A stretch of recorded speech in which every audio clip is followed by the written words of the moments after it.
तेव्हा येशू बेथानी कुष्ठरोगी शिमोन याच्या घरी असता कोणी एक स्त्री बहुमूल्य सुगंधी तेलाची अलाबास्त्र कुपी घेऊन त्याच्याकडे आली आणि तो भोजनास बसलेला असता तिने त्याच्या मस्तकावरती ओतली. हे पाहून शिष्य रागावून म्हणाले, हा नाश कशाला? हे सुगंधी तेल विकून. शिष्य विचारत आहे, हा नाश कशाला? हे सुगंधी तेल विकून पुष्कळ पैसे सुगंधी तेल विकून पुष्कळ पैसे आले असते व ते गरिबांना देता आले असते. गरिबांना देता आले असते. हे पैसा वय घालवता आहे. 1 वर्षाची कमाई वेस्ट करता आहे. हे विकून आपण कोणाला देऊ शकलो असतो? गरिबांस आपण देऊ शकलो असतो. इथं जे सामान्य युक्ती वापरून जो अर्थशास्त्र शिष्य वापरत आहे, चांगली गोष्ट आहे. सामान्य युक्ती, सामान्य बुद्धी पैशाच्या बाबतीत वापरणं योग्य आहे. जे काही आपण खर्च करतो ते खर्च कसं करणे, कशासाठी करणे, कोणासाठी करणे, किती पैसा साठवून ठेवणे, सेव्ह करणे, किती कर्ज काढणे, कर्ज फेडणे, या सर्व गोष्टी सामान्य युक्ती वापरून करणे गरजेचे आहे.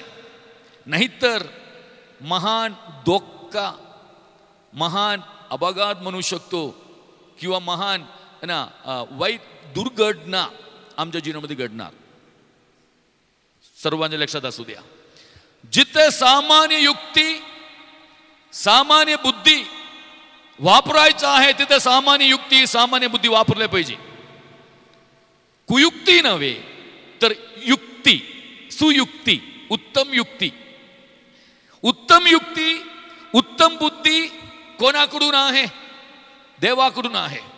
आज अनेक लोक समस्यामध्ये आहे, अडचणीत आहे, त्रासात आहे. कारण काय माहितीये काय? देवाने दिलेलं जे उत्तम युक्ती उत्तम पद्धतीने वापरत नाही, वापरलं नाही. या कारणाने देवाच्या लोकांनो, आम्ही या जगामध्ये जीवन जगत असताना, आम्ही जगामध्ये वावरत असताना, आम्ही व्यवहार करत असताना, पैसा वापरत असताना, आरोग्य वापरत असताना आणि काम करत असताना, शिक्षण घेत असताना देवाने आम्हाला दिलेली सामान्य युक्तीचा योग्य वापर आपण करणे. उद्या मूर्खपणाने मूढ बनत चुकीच्या गोष्टी केल्यानंतर देवाला किंवा इतरांना दोष देऊन काही उपयोग नाही. देवाने माझं वाईट केले किंवा लोकांनी माझं वाईट केले, हेनी तसे केल्यामुळे, त्यांनी तसे केल्यामुळे, किंवा देव माझ्यासाठी काही काम केले नाही, कार्य केले नाही मुळे असे झाले तसे झाले असे सांगून काही फायदा नाही.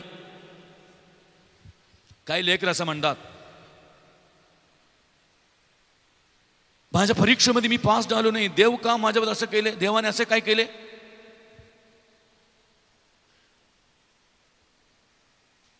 कामावर यश मिळालं नाही तर देवाला दोष देतात लोक.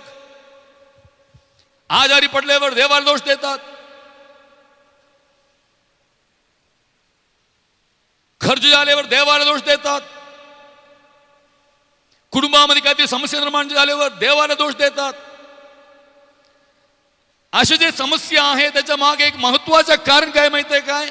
देवाने आम्हाला दिलेल्या सामान्य युक्ती, सामान्य बुद्धीचा वापर केले नाही म्हणून आहे. देवाचे लेकरांनो, प्रिय लोकांनो, मी तुम्हाला सांगू इच्छित आहे, बुद्धी वाईट नाही, युक्ती वाईट नाही, सुयुक्ती, उत्तम बुद्धी वापरून या जगामध्ये जीवन जगणे. कारण आम्ही शैतान वाईट आहे, तो कुयुक्ती वापरतो. आम्ही वाईट कामासाठी आम्हाला लावतो, वाईट मार्गाने जाण्यासाठी आम्हाला लावतो आणि देवाविरुद्ध खुरखुर करण्यासाठी, देवाला दोष देण्यासाठी, देवाविरुद्ध तक्रार करण्यासाठी आम्हाला लावणारा आहे शैतान. म्हणून आपण आपल्या जीवन या पृथ्वीवर जगत असताना सावधगिरी बाळगून देवाने दिलेल्या योग्य बुद्धी वापरून केले पाहिजे. कोणाशी बोलायचं आहे, कोणाशी काय बोलायचं आहे, कोणाच्या संबंधामध्ये राहायचं आहे. आमेन आमेन. लेकरं, तरुण लोक विशेष करून आम्ही या गोष्टींबद्दल देवाने तुम्हाला आणि मला दिलेलं सामान्य बुद्धी, सामान्य युक्ती वापरलेच पाहिजे. नंतर रडत बसून उपयोग नाही, नंतर रडत बसून उपयोग नाही. किती लोकांच्या लक्षात आले? आमेन, हालेलुया. आता इथं विषय जरा वेगळा आहे. सामान्य बुद्धी, सामान्य युक्ती कधी कधी आपलं जे अर्थशास्त्र आणि प्रेमाचे जे अर्थशास्त्र त्यामध्ये फरक आहे. सर्व लक्षपूर्वक माझ्याकडे ऐकायचे, महत्वाची गोष्ट मी सांगत आहे. माझं जो अर्थशास्त्र आहे किंवा सामान्य बुद्धीचं अर्थशास्त्र आहे आणि प्रेमाचं अर्थशास्त्र आहे, त्यामध्ये काय आहे? फरक आहे, एकमेकांच्या विरोधात आहे. उदाहरण सांगत असताना तुमच्या लक्षात येईल, शिष्याने विचारले सारखे, येशूसाठी एवढं खर्च करण्याची गरज आहे काय? येशूसाठी एवढं खर्च करण्याची गरज आहे काय? काही लोक असे विचारतात की आध्यात्मिक गोष्टीसाठी एवढे खर्च करण्याची गरज आहे काय? प्रार्थनेसाठी एवढी वेळ खर्च करण्याची गरज आहे काय? आराधनेसाठी एवढा वेळ खर्च करण्याची गरज आहे काय? वचन ऐकण्यासाठी एवढा वेळ खर्च करण्याची गरज आहे काय? म्हणजे सामान्य युक्तीचं जे अर्थशास्त्र आणि आम्ही प्रेमाचं अर्थशास्त्र ह्यामध्ये फरक आहे. एवढं कशाला असे? ज्या गोष्टींबद्दल आम्हाला प्रेम आहे, आवड आहे, ज्या लोकांबद्दल आम्हाला प्रेम आहे, त्या लोकांसाठी काहीतरी करत असताना, आम्ही त्यांच्याबरोबर वेळ घालवत असताना, त्यांच्याशी बोलत असताना आम्हाला कधी असं वाटत नाही अधिक झाले, एवढं गरज आहे काय? मी जे सांगत आहे किती लोकांच्या लक्षात आले? प्रियानो, देवाबद्दल आम्हाला खरोखर प्रेम असेल तर, देवाबद्दल आम्हाला खरोखर प्रीती असेल तर, देवाबद्दल प्रेम आपल्या अंतःकरणामध्ये भरून येत असेल तर, आम्ही त्यांच्यासाठी आम्ही पैसा असो, वेळ असो, आरोग्य असो, प्रावीण्य असो, क्षमता असो, आम्ही काही खर्च केले तरी आम्हाला असं वाटत नाही, आम्ही असं विचारणार नाही एवढे खर्च करण्याची गरज आहे काय? परंतु जे लोक सामान्य युक्ती वापरणार त्या गोष्टी बाबतीत ते म्हणणार एवढे खर्च कशाला, एवढी प्रार्थना कशाला, एवढं मीटिंग्स कशाला? आमेन. कारण का त्यांच्या अंतःकरणामध्ये खरोखर देवाबद्दल प्रेम नाही, तर त्यांच्या सामान्य युक्तीचा अर्थशास्त्र त्या लोक वापरत आहे. आमेन, हालेलुया. एवढे कशाला देवासाठी द्यायचे? एवढं ऑफरिंग देण्याची गरज आहे काय? दशांश पूर्ण देण्याची गरज आहे काय? 50,000 पगार असेल तर 5,000 दशांश देण्याची गरज आहे काय? एक आकडा सांगितले, 5,000 असो 2,000 किती असो, तुम्ही ठरवल्याप्रमाणे एवढं देण्याची गरज आहे काय? 2,000 देऊया की 50,000 आहे 1,000 देऊया, बाकी आपण काय करूया दुसऱ्या कामासाठी वापरूया. तेवढे ठेवले तर किती काम होईल माझ्या घरातील, किती अन्न आणून मी खाऊ शकतोय, किती बिर्याणी करू शकतोय. एवढे खर्च करण्याची गरज आहे काय? मी जे सांग तुमच्या लक्षात येत आहे काय? म्हणजे मी मनात ठरवलेलं आहे, देवाने मला प्रेरणा दिलेला आहे, एवढं द्यायचं आहे, पण तेवढं देण्यासाठी हातात घेत असताना एवढं देण्याची गरज आहे काय? जरा शिल्लक ठेवले तर अजून किती एक काम मी ह्याद्वारे करू शकतो. कोण म्हणत आहे? कधी कधी आपल्या सामान्य युक्ती आम्हाला सांगत असतो, परंतु देवाबद्दल प्रेम असले तर म्हणणार नाही, अमुक काम थोडा तटले तरी चालते, देवाच्या कार्यासाठी जे द्यायचं आहे मी देवाच्या कार्यासाठी देणार. देवाच्या कार्यासाठी जे देण्यासाठी ठरवलेलं आहे ते देवाच्या कार्यासाठीच देणार. ते माझ्यासाठी मी वापरणार नाही, दुसऱ्या कुठल्याही कामासाठी उद्देशासाठी मी वापरत नाही. मला काही लोकांबद्दल एकदम जवळीक मला म्हणजे जवळचा मला जाणीव आहे. काही लोक जे काही देवाच्या समोर ठरवलेलं आहे आम्ही मागे पुढे न बघता डावीकडे उजवीकडे न जाता जसे देवासमोर निर्णय घेतलेला आहे त्यानुसार करणारे पुष्कळ लोक आहे. आम्ही त्या लोकांबद्दल मी देवाला धन्यवाद देतो. आमेन. आम्ही देवाच्या नावासाठी जे करत आहे ते कधीही आम्ही व्यर्थ नाही, निरर्थक जात नाही, ते कधी वेस्ट होत नाही. तर काय आहे आम्ही ते मान्य करत आहे. देवाची दृष्टी त्या लोकांकडे आहे. आमेन. 2 तास चर्चमध्ये जाण्यापेक्षा 1 तास जाऊया, 1 तास दुसरा काहीतरी काम करूया. 1 तास प्रार्थनेला बसण्याच्या ऐवजी अर्धा तास प्रार्थनेला बसूया, अर्धा तास दुसऱ्या काहीतरी कामासाठी वापरूया. नाही, देवाच्या सान्निध्यामध्ये जे काही निर्णय घेतलेला आहे ठरवलेला आहे आम्ही मागे पुढे बघायचे नाही. आम्ही सामान्य युक्ती वापरायची नाही. आम्ही जसे देवाच्या प्रेमामुळे आम्ही करण्यासाठी ठरवलेलं आहे ते तसे आपण करणे. किती लोकांच्या लक्षात आले? बोलणारे पुष्कळ लोक आहे. यहूदा इस्करियत बोलण्यासाठी आहे. कशाला एवढा खर्च? मरिया येशूकडे रडत जात असताना लोक म्हणताय कशाला, कारण 4 दिवस झाले, कशाला ती जाते रडत? तो रडत खबरेकडे जात असेल ती. लोक काहीतरी बोलेल. यहूदा सारखे अनेक यहूदा आहेत, ते पण काही पण बोलू दे, लोक काही पण बोलू दे. मार्था पण बोलत असेल कशाला एवढे वेळ देवाच्या शांतीत बसायचे, उठ मी इथं काम करतोय मला मदत कर. असं अनेक मार्था असेल बोलण्यासारखं. त्या सर्व लोकांच्या बोलण्याकडे कान बंद करायचे आणि देवाबद्दल प्रेम असेल तर आम्ही देवासाठी जे ठरवलेलं आहे आम्ही ते करण्यासाठी आम्ही पुढे गेले पाहिजे. आम्ही देव आम्हाला आमच्या मान्य करणारा देव आहे. देव आमच्याकडे दृष्टी लावणारा देव आहे. किती लोकांच्या लक्षात आले मी जे सांगितले? आमेन. Hallelujah, hallelujah. काही लोकांचा प्रश्न असा आहे की यहूदाने सांगितल्याप्रमाणे हे विकून काय करू शकतो? गरिबांना देऊ शकतोय. काय करू शकतो? मग काही लोक असं म्हणतात मी ठरवलेलं आहे चर्चमध्ये दशांश द्यायला, परंतु मी पूर्ण देत नाही, अर्धा देतो. अर्धा मी काय करतो? गरिबांना वाटप करतो. गरिबांना जे द्यायचं गरिबांना देणे. परंतु चर्चेसाठी चर्चेच्या कार्यासाठी बाकी बाहेरचा कोण करत नाही, देत नाही. देणार काय? कोण मंत्री तंत्री किंवा खासदार आमदार कोण देणार काय? सांगली येथील स्थानिक मंडळीच्या कार्यासाठी कोण देणार? स्थानिक मंडळीतील लोक देणार. मिरज येथील स्थानिक मंडळीच्या कार्यासाठी कोण देणार? मिरज येथील स्थानिक लोक देणार किंवा दिले पाहिजे. तुमच्या लक्षात येत आहे काय?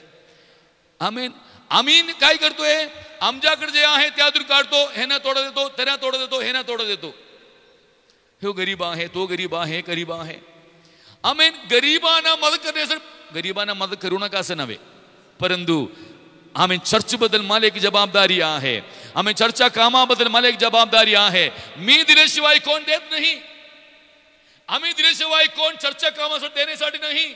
हे ना त्यांना देण्यासाठी पुष्कळ लोक असेल. गरिबांना सरकार मदत करतात, पूरग्रस्तांना सरकार मदत करत असेल, ज्यांना पाणी नाही त्यांना पाणीचा पुरवठा नगरपालिका करत असेल. म्हणजे नको असं नाही. आम्ही तुम्हाला जसे जसे गरिबांना मदत करणे गरजू लोकांना मदत करणे, परंतु चर्चबद्दल आम्ही आपली जबाबदारीकडे दुर्लक्ष करू नये. ते आमच्याशिवाय दुसरा कोण करत नाही.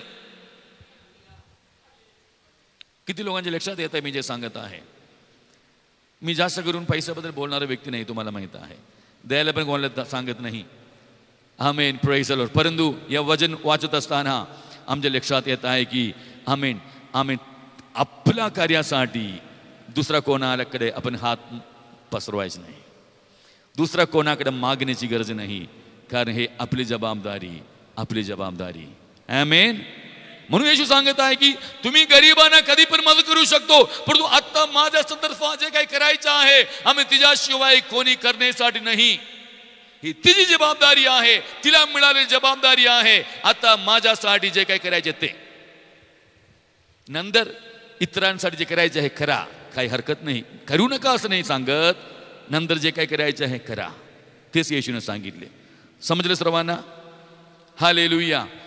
काही लोक असे एक प्रश्न विचारतात, मला काय फायदा, मला काय, मी दशांश टाकले तर मला काय फायदा, मी चर्चा काम केले तर मला काय फायदा,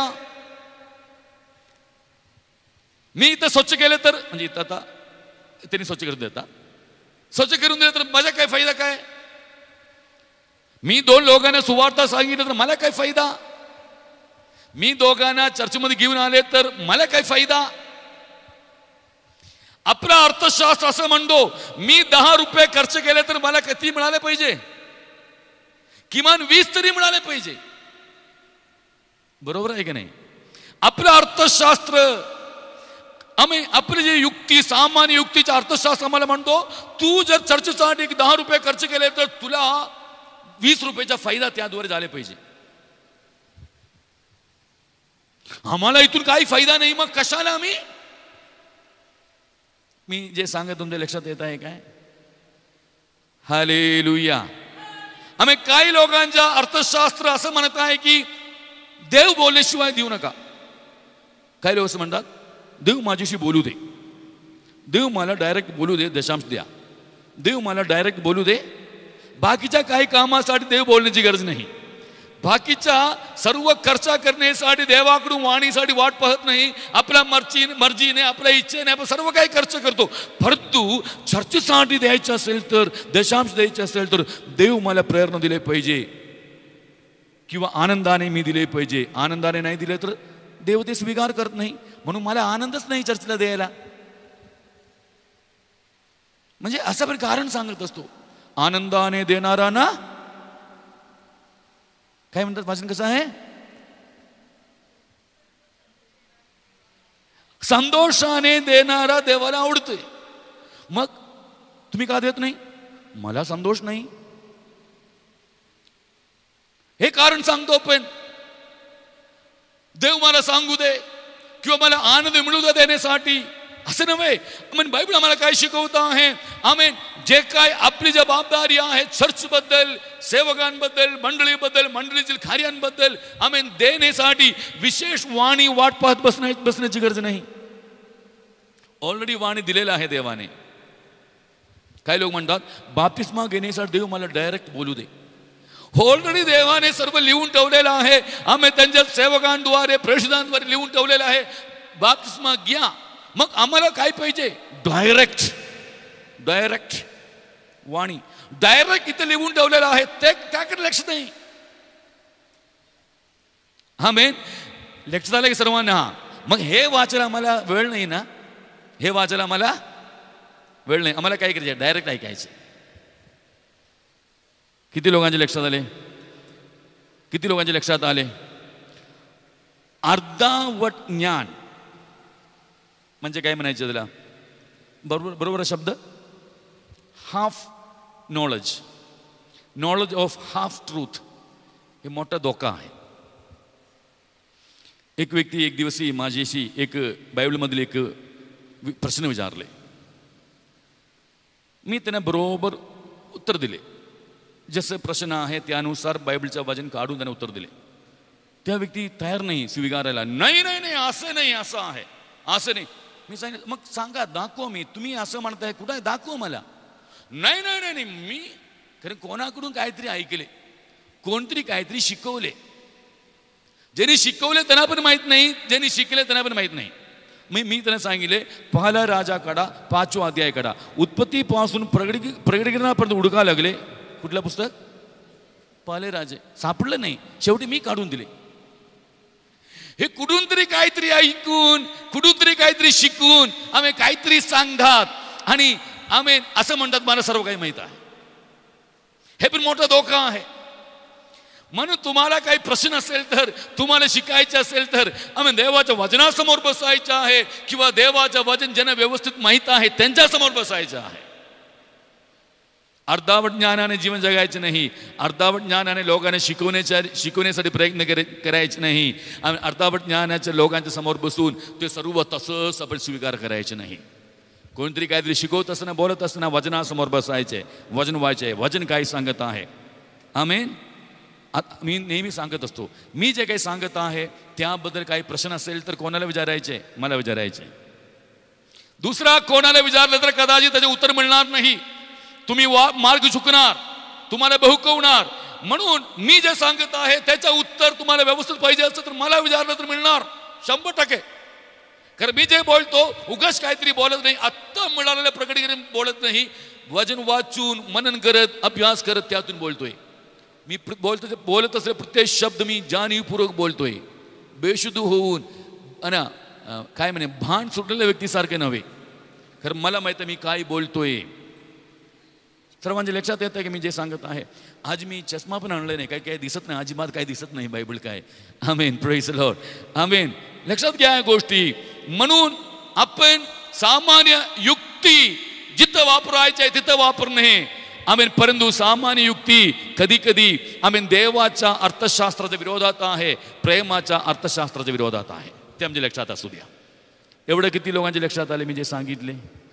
सर्वांना समजले काय? म्हणून देवासाठी काहीतरी करत असताना, देवाच्या नावाने काहीतरी करत असताना आपण काय वापरणे? सामान्य युक्ती वापरायची नाही, तर देवाबद्दल प्रेम, देवाबद्दल प्रीती तेच वापरले पाहिजे. त्याच्या पलीकडे काही नाही. आमेन. परंतु जिथे सामान्य युक्ती वापरायची आहे तिथे सामान्य युक्ती वापरणे हे देखील गरजेचं आहे. समजेल सर्वांना? समजेल सर्वांना? आता मी सांगत आहे, आता सर्वजण कानातल्या गळातल्या काढा, आणा इकडे. आणू नका. तिथंच सामान्य युक्ती वापरले पाहिजे. खरोखर देवाने बोलले काय ते विचार केले पाहिजे, किंवा तुमच्याशी देवाने बोलले पाहिजे. फक्त माझ्याशी बोलणार नाही, देणारांना देखील देव बोलणार. आमेन. असं बरंच काही गोष्टी आहे. यहोशुआला देवाने सांगितले की एरिहो शहर मी तुझ्या हाती. आता आता आता यहोशुआ काय केले पाहिजे? निवांत बसायचं आहे, जाऊन विचारायचे कोण आहे, राजा कोण आहे, इकडे. देवाने तुमच्या शहर माझ्या हाती दिलं आहे असं सांगितले काय? नाही. यहोशुआने काय केले? दोघांना पाठवले. जरा जाऊन, देवाने सांगितले बरोबर आहे, जरा जाऊन बघून ये काय आहे परिस्थिती, कसं करायचे, काय करायचे. म्हणजे जिथे सामान्य युक्ती वापरायची आहे तिथे सामान्य युक्ती वापरायची. काय काय लोक तुम्हाला भेटायला येत असताना, काय काय लोक तुमच्याशी बोलत असताना, काय काय लोक तुम्हाला काही मागणी करत असताना, काय काय लोक आमेन आमेन चुकीच्या पद्धतीने तुमच्याशी वागणूक करण्यासाठी येत असताना सामान्य युक्ती वापरायचे. समजले? तिथे प्रेम वापरून चालत नाही. जिथे आम्ही सामान्य युक्ती वापरून काही कार्य करायचे तिथे सामान्य युक्ती वापरले पाहिजे. पण देवाच्या संबंधात आम्ही सामान्य युक्तीच्या पलीकडे आम्ही देवाबद्दल जो प्रेम आहे त्या प्रेम वापरले पाहिजे. तिथे आम्ही कधी अपेक्षित ठरणार नाही, तिथे आम्ही पराभव होणार नाही. किती लोकांच्या लक्षात आले मी जे सांगितले? आमेन. हालेलुया. आणि दुसरी एक गोष्टी असा आहे की कधी कधी देवाच्या अलौकिक गोष्टी आपला सामान्य बुद्धीला, ज्ञानाने आपण काय करता येत नाही, पचवता येत नाही. आपल्या सामान्य युक्तीने काय करू शकत नाही, देवाच्या असाधारण गोष्टी पचवता येत नाही. देवाने मोशेला सांगितले काठी पुढे कर, लाल समुद्र तुमच्यासाठी दुभागला जाणार, वाट तयार होणार. त्या ठिकाणी सामान्य युक्ती वापरले तर जमणार काय?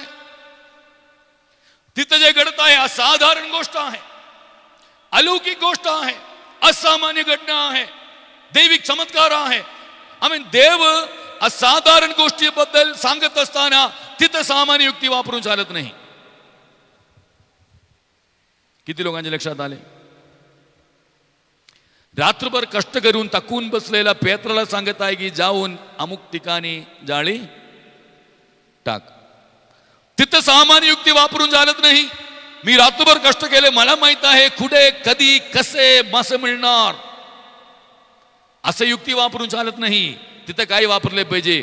देवाच्या शब्दाला मान दिले पाहिजे, त्या शब्दानुसार पुढे गेले पाहिजे.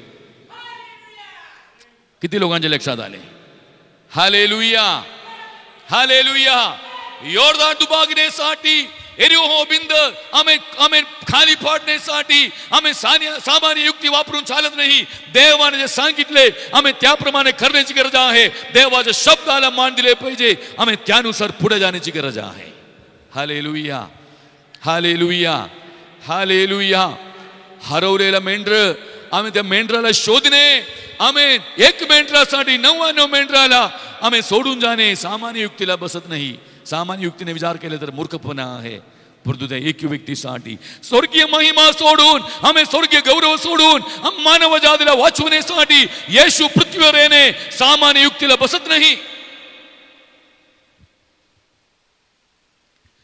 आम्ही कुमारिका आम्ही गर्भवती होऊन एक बाळाला जन्म देणे आम्ही सामान्य युक्तीला बसत नाही. आज ऐका, आम्ही जे तुमच्या सामान्य युक्तीने आम्ही तुम्हाला फसवता येत नाही, सामान्य युक्तीने समजू शकत नाही, आम्ही त्यासाठी आम्ही देवाच्या असाधारण आम्ही भुजाखाली, आम्ही देवाच्या असाधारण हाताखाली नम्र व्हा. आम्ही असाधारण, आम्ही अशक्य, आम्ही अलौकिक गोष्टी आम्ही तुमच्यासाठी करायला आम्ही देव समर्थ आहे. तो असाधारण आम्ही कार्य करणारा देव आहे. विश्वास आहे का सर्वांचा?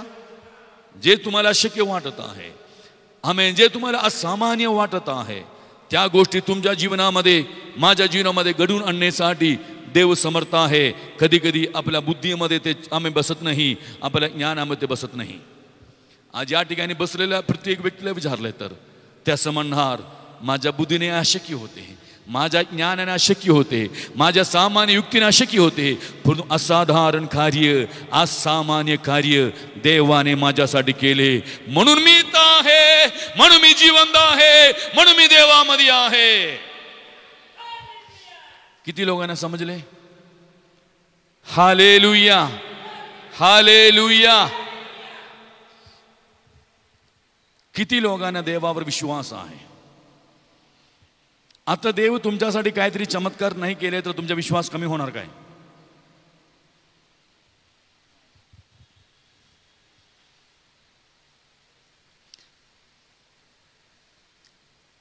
तेजसचा विश्वास वाढण्यासाठी तेजस, आता तुमच्या खिशेत एक पर्स आहे बघा, त्या पर्समध्ये 100 रुपयाची एक नोट आहे बघा आणि 1000च्या 2 नोट आहे बघा.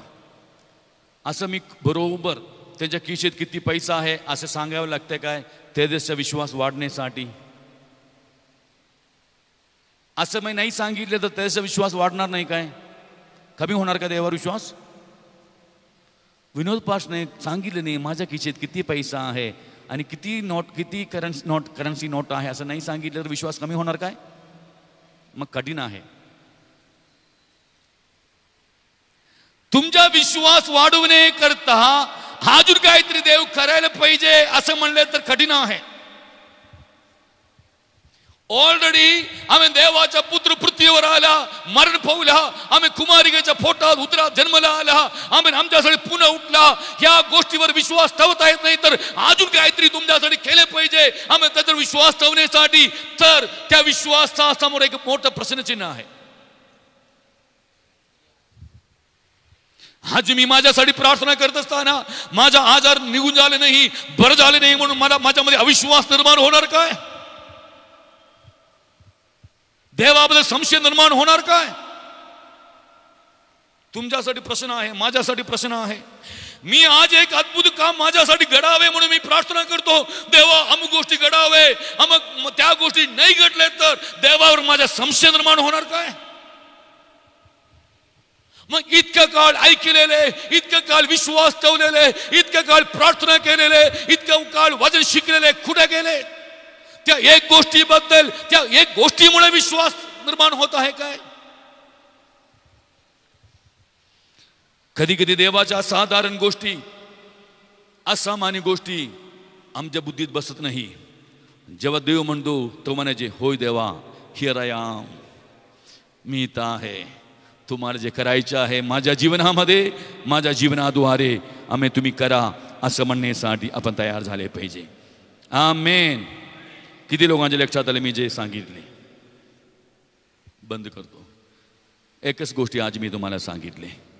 अजून मला 2-3 गोष्टी सांगायचे होते, परंतु वेळ नाही म्हणून मी आमेन बंद करतो. एकच गोष्टी आज तुम्हाला सांगितले. आमेन. सामान्य युक्ती, सामान्य युक्तीचे अर्थशास्त्र प्रेमाच्या अर्थशास्त्राच्या विरुद्ध आहे. म्हणून जिथं सामान्य युक्ती वापरायची तिथं वापरा. देवाच्या संबंधात सामान्य बुद्धी वापरून कधी कधी चालत नाही. तिथे प्रेमच वापरले पाहिजे, अंतःकरणच वापरले पाहिजे. डोळे बंद करूया, प्रार्थना करूया. सर्वजण आपल्या